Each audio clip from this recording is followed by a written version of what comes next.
Jesus, in his regular, magisterial, compelling way, begins to teach his disciples about what it means to love. And he begins to describe the kind of love that transcends patron-client relationships and the laws of reciprocity that governed ancient Near Eastern society. He begins to describe a love that is indiscriminate and that gives without expectation of return. He begins to speak of children of a father who is just like that, who loves just like that. This Jesus begins to speak, and he invites his disciples to emulate the Father. And he says, in the culminating moment of this portion of the book of Luke, he says, be merciful. He takes this well-known command from Leviticus, be holy as I am holy. And he updates it. He says, be merciful just as your Father is merciful. Why? Because he is kind to the just and the unjust. And so Jesus comes and he describes an indiscriminate kind of love, a love that even includes the love of enemy, which to this day is still the least practiced command of Jesus. And so Jesus then begins, in my English Bible, it looks like, to talk about something else, there's a paragraph break and a section heading and an indent, like he's moved on. Because he begins to talk about judgment. He says, do not judge, and you will not be judged. Do not condemn, and you will not be condemned. And you think, okay, what's that have to do with anything? He says, whatever measure you use will be used on you. And you realize, okay, so this word judge is the word krino, and the word krino means to separate and to categorize. And in the Bible, it's used in two different ways. There's a positive aspect to this and a negative aspect to the word krino, to separate, to categorize. Jesus here speaks of the negative aspect, obviously, because he's condemning judgment. But what kind of judgment is he condemning? Well, in the way that parallelism worked, he's repeating judgment and condemnation, right? He says, do not judge, you will not be judged. Do not condemn, you will not be condemned. He's talking about the judgment that leads to condemnation, the judgment that flows from an observation of someone's outward behavior to assumptions, conclusions, comparisons, contrasts, and verdicts about their motives and their identity. And that's a very easy step, is it not? Right? It's a really quick step from the crying infant on the airplane to, well, they're just bad parents. It's a really easy step to the homeless person asking for money along the side of the freeway, at least one of the exits, to, well, that person just needs to get a job. They're probably mentally ill, right? Those are really short steps. And what Jesus is prohibiting is the kind of judgment that goes from the observation of external behavior to judgments, verdicts, conclusions about what's happening inside. This, of course, is the easiest thing for us to do. We've been doing it for thousands of years, but the problem Jesus identifies in it is that is what kills mercy. How can anyone show father-like indiscriminate love if the ongoing narrative of our subconscious brains is simply an ongoing comparison and contrasting? It's not just that we render verdicts on each other all the time. It's that those verdicts are always designed to make us feel better about ourselves in comparison with others. Would you agree? I mean, it's not just that I'm rendering verdicts. It's that those verdicts are intended to give me life, right? And this was what was originally given to Adam and Eve when they ate the fruit of the tree that they were not supposed to eat the fruit of, right? The tree of the knowledge of good and evil. And there are many guesses as to what that fruit was and what it represented and what it did to them. Maybe it was cultural knowledge or carnal knowledge or many different guesses, but I find it so interesting that immediately what happens, at least according to the text of Genesis, is that they realize they are naked and they make the judgment that naked is bad. So whatever the tree of knowledge of good and evil was, it equipped them now to judge. The man judges the woman and blames her. The serpent gets blamed in the process. They hide, they fear, they clothe. I mean, you know the story. And of course, thousands and thousands of years later, we're still reaching for that tree. The most easy thing in the world is to just observe a little bit. We make first impressions within seconds of each other. That's the positive way to say that. I say we make judgments. in the first couple of seconds, right? And so what Jesus condemns, what Jesus says is antithetical to the mercy of the Father, is the ongoing narrative structure of our minds that simply looks, observes, and renders verdicts. Now, there is a positive aspect to this, but Jesus calls out the double standard implicit in all of our judgments. They're all designed to give us life. At least I'm not like that person. And think about the double standards in our judgments, right? I mean, so Jesus then goes on, and it's brilliant. I mean, I was thinking about what to talk about. I'm like, well, I think Jesus covers this really well. He says, listen, you hypocrite, why do you try to take the speck of sawdust out of someone else's eye and don't deal with the 2x4 in your own?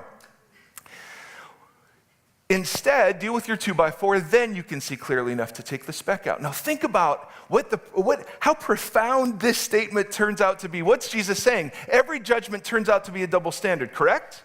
And I was thinking about this. Here are all of my double standards. Well, at least a few of them. One is, I judge people according to their actions, but I judge myself according to my intentions. Right? So when my wife, God bless her, gets upset with me about something, my initial defense is always, I didn't mean it. Right? I didn't mean it that way. That's your issue. But when she does something to hurt me, I don't care what you meant, honey. It hurt. Isn't that interesting? You're laughing a little too hard at that, Christina. Or I actually love to reverse the log and speck thing. I love to see other people's sins as bigger and my sins as smaller. So I have a very easy time condemning materialism. I have a hard time condemning love of ice cream.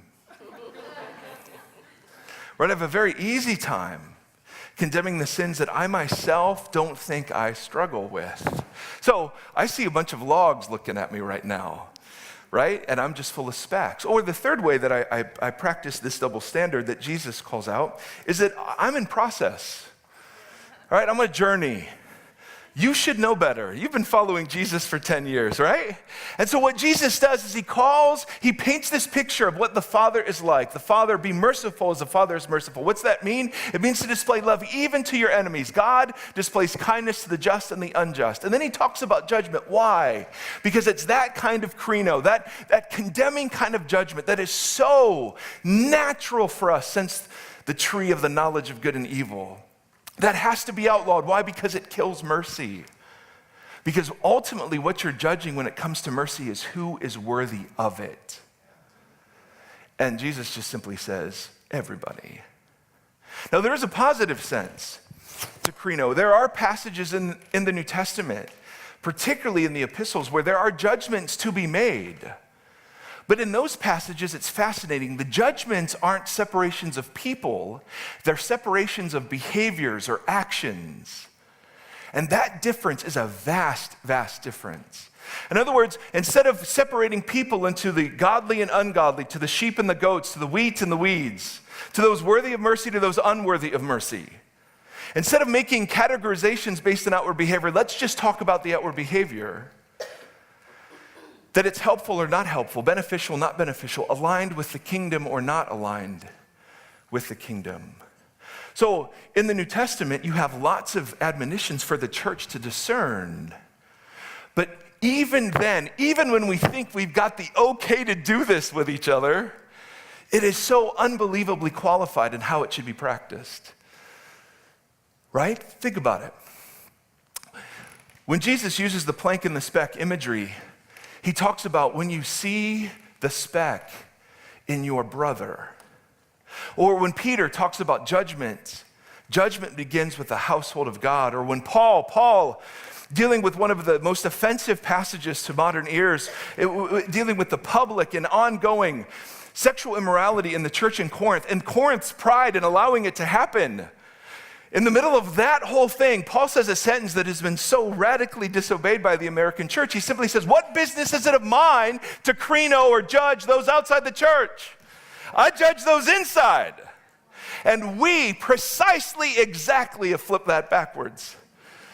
So we have cottage industries, full publishing houses now dedicated to calling the evil in the world evil. And here, well, we're just under grace. And true, we're under grace. But Paul offers this radical notion that, I wish I and us would take seriously. Let's expect Christians to act like Christians and non-Christians to act like non-Christians. How about let's not force non-covenant people into covenant behavior?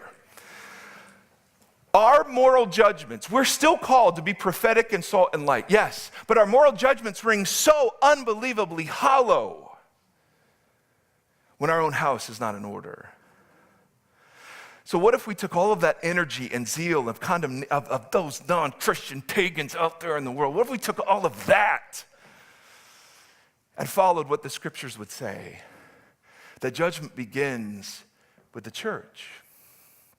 But even then, okay, so I can judge other Christians, that's awesome. I mean, I can have a field day with that, right? But even then, what was the predominant way that people related in Christian communities in the first century when all of this was written? It was in a home, it was at a table, it was 15 to 20 people. It wasn't in a mega church, right? It wasn't even in a church of 200. These were 20, 30, 40. And Luke tells us that these were churches, at least in Jerusalem, that met daily. So they were on the inside of each other's lives. They weren't just walking up to random Christians and judging them on the basis of their clothing or their music or whatever it was. The krino that is supported and encouraged happened with these tight-knit units of fellow covenant partners who were in each other's lives. But even then, so I get to judge the people in my small group. Okay, that is awesome. But even then, Jesus has words for us. Whatever speck I seek to identify in another, he says, I am to consider my own sin a plank in comparison. Think about what Paul says. This statement of Paul just blows my mind. The Paul that said, I am a Pharisee of Pharisees. I was born of the tribe of Benjamin, circumcised on the 8th day, right? In regards to the law, I was faultless. And then I met Jesus, and it's all rubbish. This same Paul says, here's a trustworthy statement that deserves full confidence. Jesus Christ came into the world to save sinners, of whom I am the worst. Now that could have been hyperbole, of course, but he uses this line several other times in regards to his apostleship, in regards to his calling, and in this instance. What if, and on the basis of the New Testament, I just have to be honest, it compels me to have to argue with him for that title. Because if what Jesus is saying turns out to be true, the only insides I actually know are my own. And so the only inclinations, the only motives, the only hardness of heart, that's all I know is me. And so I have begun the terrifying practice of walking into a room and assuming I am the worst sinner here. And then, within the church, within the covenant community of tight-knit people that regard each other as brothers and sisters, and then, and only then, with gentleness, Paul says in Galatians, might I dare deal with a speck in somebody else's eye. Imagine if you had a whole crew of people who believed they were the worst sinners in the room. How would those people disagree? What verdicts would those people render? See, I think the common sense obedience to the teachings of Jesus addresses the core problems of modern humanity. And if we were to be like children of the Father, then judgment must die.